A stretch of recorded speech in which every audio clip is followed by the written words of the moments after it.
Mapagpalang umaga po sa bawat isa sa atin. Salamat po sa Panginoon. I-share na po natin ang ating live para po sa pag-aaral ng salita ng Diyos.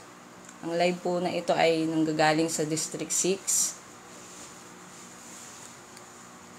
Sa pangunguna po ni Pastora Cheryl Manansala. Salamat po sa Panginoon sa mga nakasubaybay po ngayong umaga. Pagpapala po ay sumabawat isa sa atin at ang pananabik sa pag-aaral ng kanyang salita at pangako ay patuloy nating gawin sa umagang ito. Salamat po sa Diyos.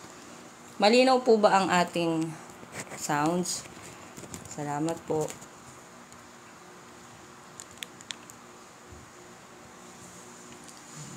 Tayo pong lahat ay manalangin.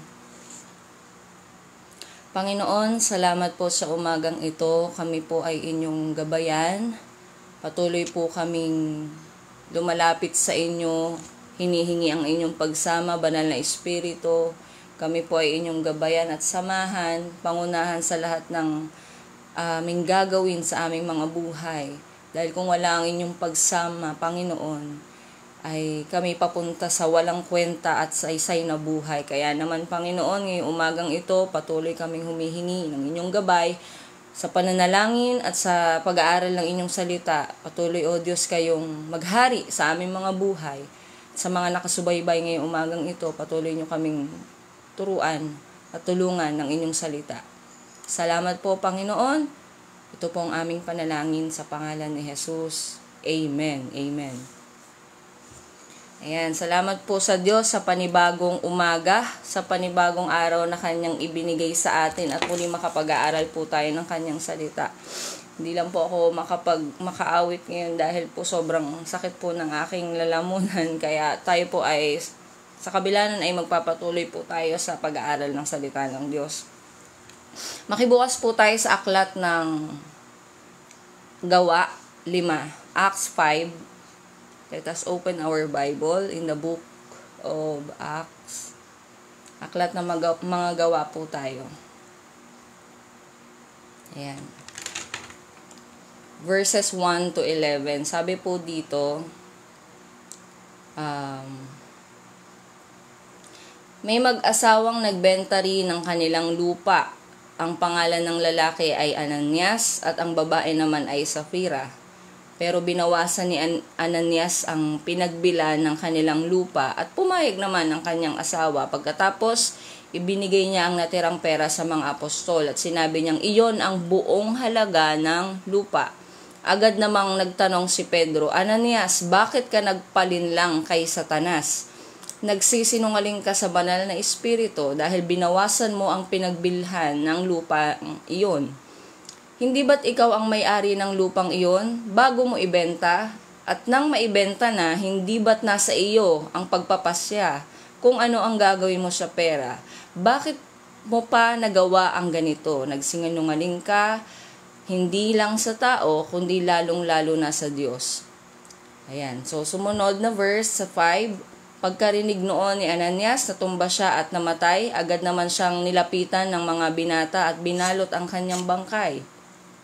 Pagkatapos, dinala siya palabas at inilibing at ang lahat ng nakarinig sa pangyayaring iyon ay lubhang natakot.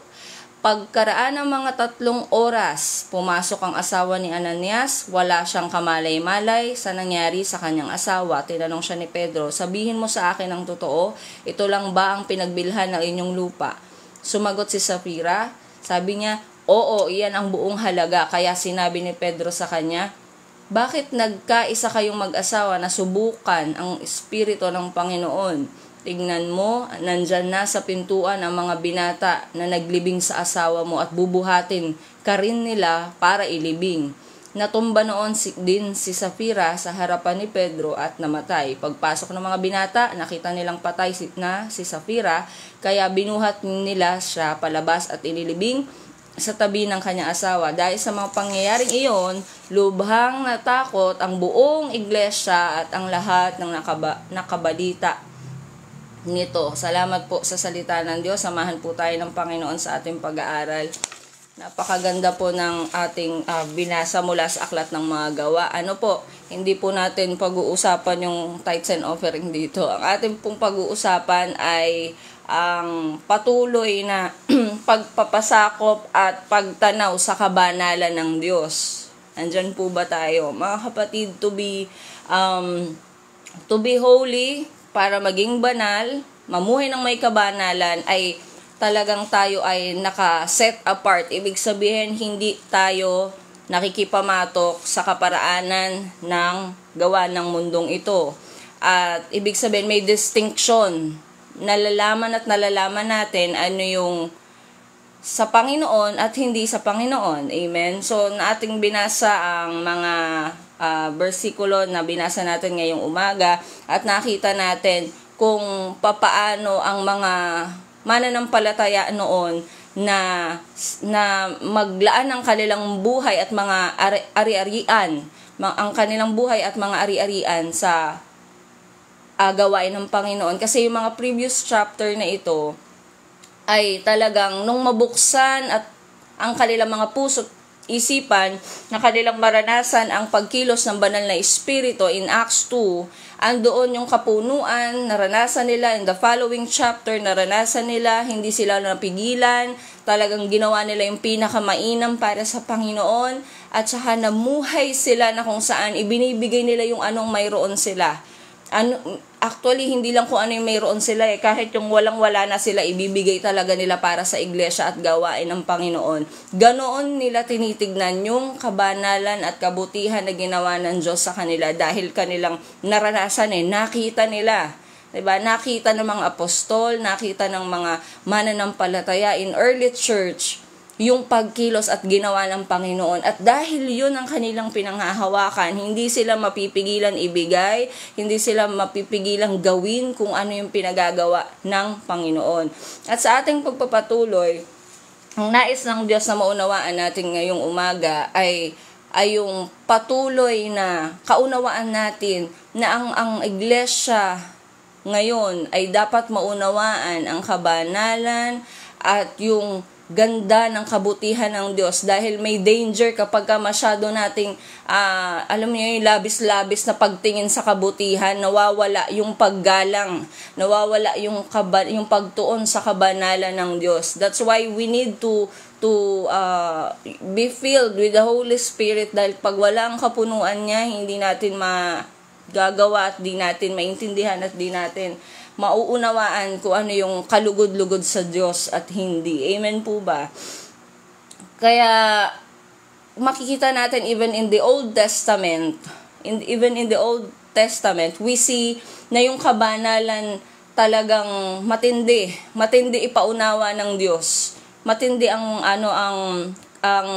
pagpapahayag, ano yung kabanalan, talagang makikita natin kapag hindi namumuhay sa kabanalan, halos batuhin, halos patayin. Nandun yung yung mga batas, 'di ba? Nandun yung mga utos na binababa sa kanila. Tapos kailangan nilang maghandog para sila'y malinis at patawarin muli. Pero this time, kaya naganap ang lahat ng ito ay kailangan maunawaan natin na ang kabanalan ay hindi dapat inaalis sa ating paghakbang bilang mga Kristiyano, dahil ang Diyos na ating sinusundan at pinananampalatayanan ay banal at kahit kailan hindi nadungisan. Amen? Kaya napakahalaga na alam natin na ang kabanalan ay higit pa sa kung anong pwede nating makita. Kasi pag pinapicture out sa atin, pag sinabi bang kabanalan, paano mo napipicture out? Diba? Sinasabi, kapag halimbawa ang church daw malinis, kapag ang church daw maayos, 'di ba? Kapag nung araw sa dati nating relihiyon, pag sinabing tayo ay magpakabanal, ay talagang simula pintuan, talagang nananalangin papunta doon sa pinakaunahan. Alam niyo na 'yung ating ibig sabihin. Doon natin pwedeng sabihin na 'yun ang pamumuhay kabanalan, pero yung kabanalan ay higit pa sa mga ganun. Dahil it is more on ritual, na yung mga ritual na paggawa.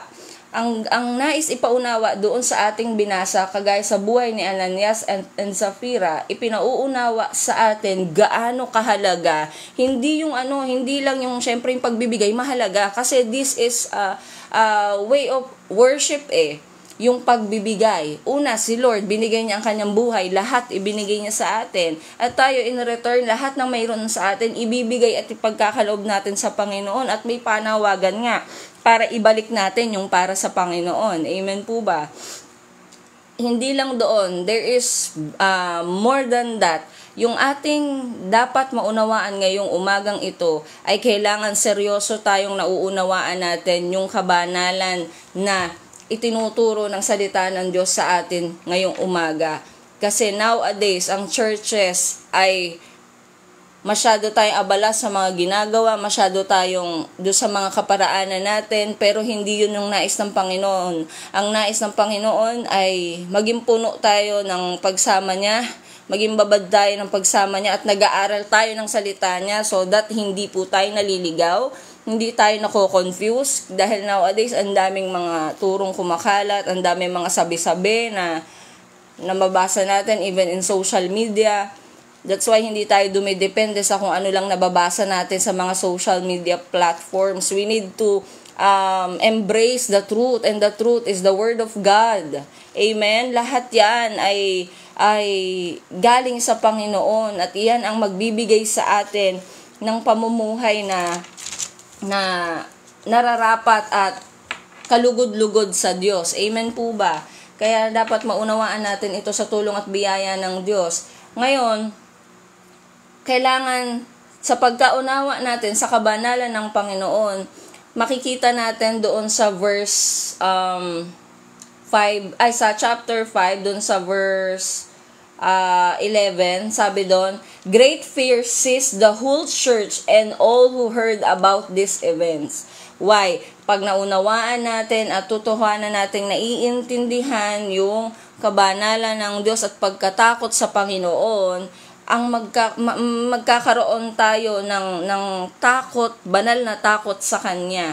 Hindi tayo masishake ng anumang mga tukso, kundi mananatili tayong yumayakap ano yung sinasabi ng Diyos, ano yung nakakalugod sa Panginoon, ano yung pamumuhay ng may kabanalan, at hindi natin dapat ina-underestimate yun. Kasi yung pag sinabing underestimate, yung pagkakaroon ng kakulangan sa pagkaunawa doon sa kabanalan ng Diyos, hindi dapat natin pinamimihasahan sa ating buhay to underestimate the holiness of God. At yun yung nangyari sa mag-asawang ito. Andyan po ba tayo? Ang nangyari sa kanila, dahil nga siguro sanay na sila sa mga gawain na kanilang dinadaluhan, at sila'y magkakasama, mga mananampalataya, nauunawaan ng pagbibigay, pero hindi ginawa ang pagiging totoo at tapat. Kapag naunawaan natin ang kabanalan ng Diyos, magtutulak ito sa atin para maging totoo tayo sa ating pamumuhay, at magtutulak ito sa atin para mamuhay ng may pagtatapat. Amen. Kaya hindi dapat natin to isinasantabi at ipinagpapawalang bahala na ang kasalanan ay naghahatid lamang sa mga mananampalataya sa ibang direksyon na taliwas sa kalooban ng Diyos. Yan ang hatid niyan. Kapag hindi tayo naging tapat, kapag niyakap natin yung paraan ng mundo at hindi tayo taga-mundo, hindi yan para sa atin. Kaya kapatid ko, may mga nakaabang sa ating mga pagdidesisyon, mga bagay na tinatahak natin ngayon sa takbuhin, ano man yung mga balakid na hindi talaga makakatulong at di nakakalugod sa Diyos. Gawin natin ang pinakamainam na mamuhay at piliin ang Panginoon, at palaging pipiliin ang Diyos. And di tayo dapat makulangan sa paggalang sa Panginoon. Naalala ko yung sinabi ng Pastor Joseph, ang sabi niya, ang tawag doon, yung kinulang daw tayo sa paggalang.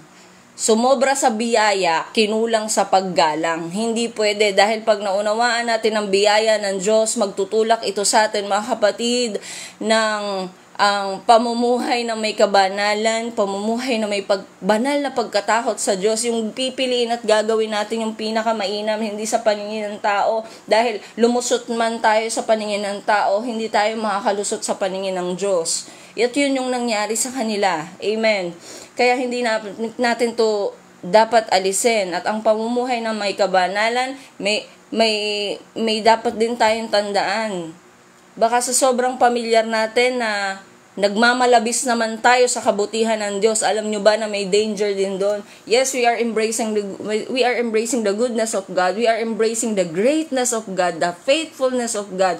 But overshadow na nito yung pagtingin natin sa karapat-dapat na paggalang at pagkatakot sa Diyos na dapat ibinibigay natin. At yun ang pagsamba sa Diyos. That's why in Psalms 51 verse 17, sabi doon, isa po yan sa mga favorite na verse ko po, na kapag talagang lalapit sa Diyos, pag maglilingkod po tayo sa Panginoon, pag gagawa po tayo sa mga ministry na pinagkatiwala lang ng Diyos sa ating lahat, iba-iba man yung ginagawa natin, pero pantay-pantay po tayo kay Lord.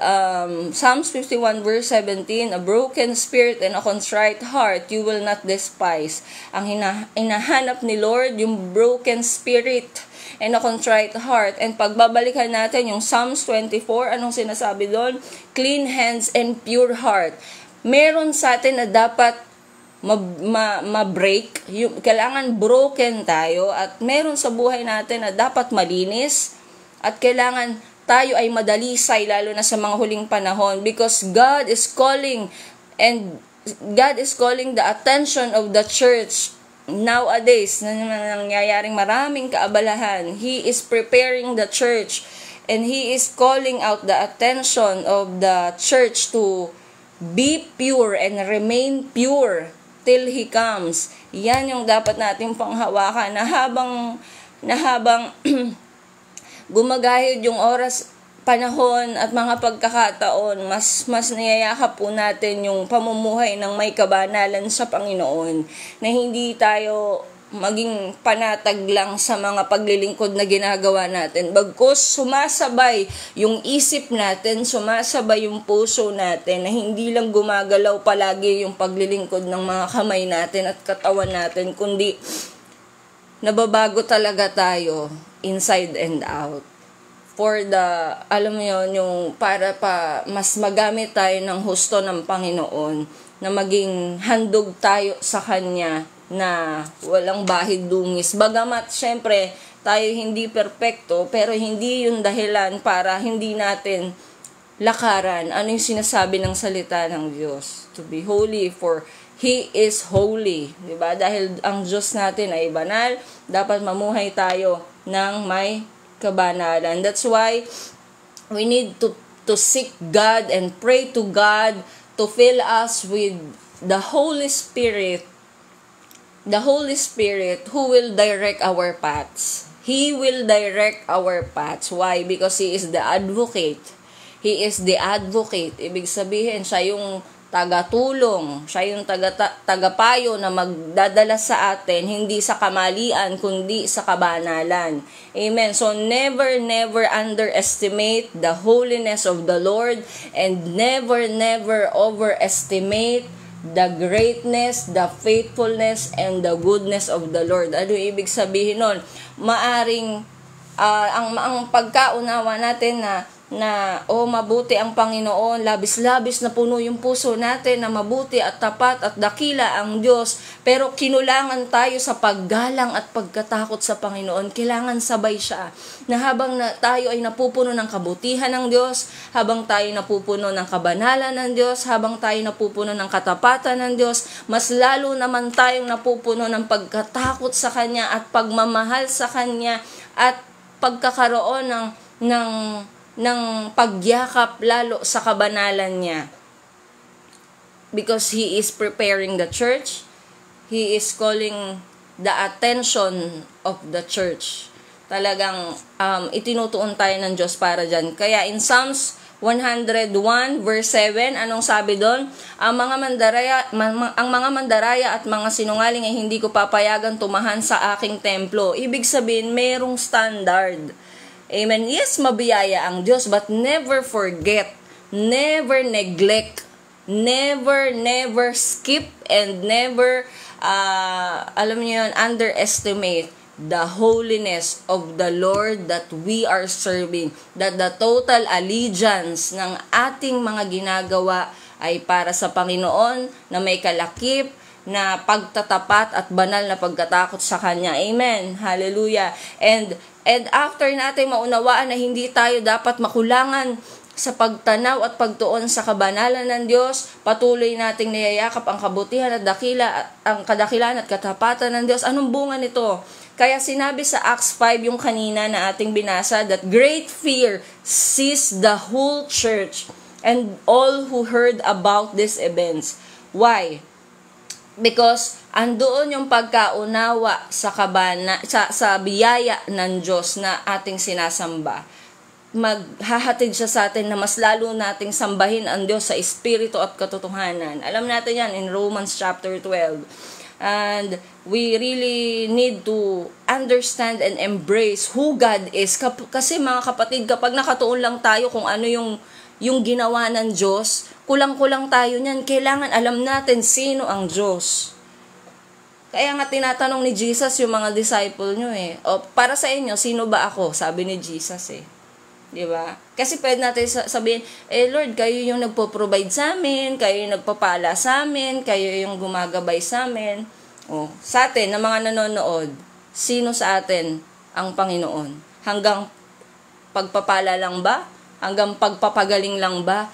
Let us know who God is, embrace who God is, hindi lang yung ginawa niya. Kasi pag pinag-usapan natin ngayon ano yung ginawa niya, hindi tayo matatapos, di lalo na pagka niyakap natin kung sino siya, at siya ay banal at walang katapusan at walang hanggan ang kanyang kabanalan. Wala siyang bahid dungis. Ngayon, kung ang ating sinasamba at niyayakap na ating Diyos ay banal, mas lalo tayong sasamba sa Kanya na may banal na pagkatakot, because in Acts 5 verse 11, great fear seized the whole church. Great fear seized the whole church. At kapag ito ay nangyari, mababalitaan ito at nabalitaan ito ng marami pang mga mananampalataya at mga tao sa panahon nila, at nagkaroon sila ng banal na pagkatakot sa Diyos. Alam nyo, pag may ginagawa ang Diyos, hindi lang tayo dapat mapagpala o matuwa. Kapag may ginagawang tagumpay, kailangan mas lalo nating na ma-maximize, lalo na tignan palagi, balik at balikan palagi yung sinasabi ng Panginoon sa atin at kung paano tayo tinuruan sa pananampalataya na ating nilalakaran ngayon. And one more thing, let us embrace the gospel. Kung ang sinasabi sa umagang ito ay yakapin kung sino ang Panginoon. Ano ba ang ginawa ng Panginoon? Romans 6:23, di ba? For the wages of sin is what? Death. But the gift of God is eternal life in Christ Jesus. Kung ang kabayaran sa ating mga kasalanan, mga kapatid, ay ang kanyang kamatayan, yun yung naging kabayaran, at ang regalo ng Diyos ay buhay na walang hanggan sa pamamagitan ni Kristo Jesus. Ibig sabihin, hindi tayo dapat mawala doon sa pagtuon sa kung anong ginawa ng Panginoong Jesus sa krus ng Kalbaryo at kung ano yung binigay niya sa ating kaligtasan. At dahil yan ang naging kabayaran, may giving na ginawa may pagbibigay na ginawa ang Panginoong Jesus. Kaya hindi natin dapat i-take lightly at hindi tayo maging seryoso doon sa ating mga pinag-aralan dahil at tinuturo sa atin yung kabanalan ng Diyos at paano natin to dapat pahalagahan. Huwag tayong makulangan sa pagkaunawa sa kanyang kabanalan at huwag tayong magmalabis sa mga kabutihan na ating natatanggap sa araw-araw mula sa Panginoon. Amen? Dahil tayo ay masisira lamang.